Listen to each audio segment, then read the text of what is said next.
जेजुलु सबैजनालाई hope you guys तपाईहरु सन्चै हुनुहुन्छ होला र म पनि एकदमै सन्चै छु। सो आज पनि नयाँ भिडियो लिएर आइरहेको छु। सो अहिलेसम्म चाहिँ मैले चाहिँ नेपालीमा ट्रान्सलेट गरेर तपाईहरुलाई पढाउँदै थिए, सिकाउँदै थिए है। सो गाइस तपाईहरुलाई चाहिँ यदि भाषामै गुरुङ भाषामै आफ्नो भाषा कके खके अमा आमा सिक्नु छ भने चाहिँ प्लिज गाइस कमेन्ट गरिदिनु होला र कमेन्टको अनुसारले म तपाईहरुलाई बादमा क्लास लगाउने छु।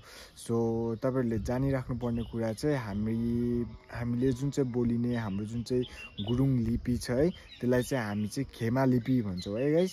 र किन खेमा लिपि भनेको त्यो पनि जब म क्लास स्टार्ट गर्छु हैन त्यसैमा म तपाईहरुलाई सबै बताउने वाला छु। सो गाइस तपाईहरुले प्लिज तपाईहरु सिक्नु चाहन्छ भने तपाईहरुले कमेन्ट गरिदिनु होला। र जति पनि नयाँ हुनुहुन्छ है तपाईहरुले मेरो अगाडिको फर्स्टको भिडियोहरु हेर्नु भएको छैन भने त्यो गएर हेर्नुस् होला, किनकि त्यहाँ एकदमै इम्पोर्टेन्ट वर्डहरु छ। त्यो वर्डहरुलाई लिएर चाहिँ हामी कनेक्ट गरेर चाहिँ डे 1 डे 2 को भिडियोहरु कनेक्ट गरेर चाहिँ हामी सेन्टेन्स मेकिङ बनाउने वाला छौं गाइस हैन। सो आफ्नो ख्याल गर्नु होला, भेट्ने छौं नेक्स्ट भिडियोमा। Guess is for watching guys, bye by.